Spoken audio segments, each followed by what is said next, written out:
एरियात जे येणारा मान्सून आपला टाईम आहे त्याचा एक प्री मान्सून एक आढावा, मान्सून पूर्व आढावा जे आपण म्हणतो ते आपण घेतलं।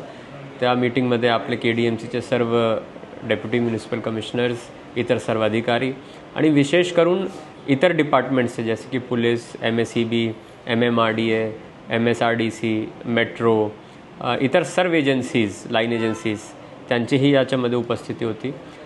विशेष करून आता जे मान्सून येणार त्याच्यामध्ये आपत्ती निमित्त आपली काय प्रिपरेशन्स आहेत, आपली काय तयारी आहे याच्याबद्दल आपण डिटेल आढावा घेतला। आपत्तीनिमित्त आपण डिझास्टर मॅनेजमेंट प्लॅन्सही तयार केलेले आहेत।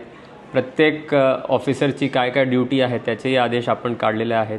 आपल्या इथे कमांड अँड कंट्रोल सेंटर आहे तेही 24 तास कार्यरत राहणार आहेत। कंट्रोल रूमही आपलं 24 तास कार्यरत राहणार आहेत।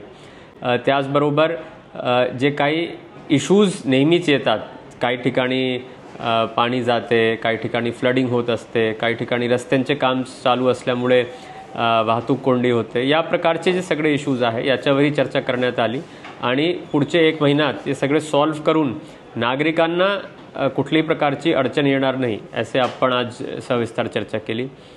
या डिझास्टर मॅनेजमेंट प्लॅन पूर्ण करण्याचा आपला एकच उद्देश आहे की मिनिमम म्हणजे 0 जीवितहानी आणि मिनिमम आपली मालमत्ता हानी पावसाळ्यात झाली पाहिजे, तेच आपला उद्देश आहे। आणि त्या दृष्टीने आपला KDMC आणि इतर विभागांशी समन्वय साधून प्रशासन पूर्णपणे कार्यरत राहणार आहे।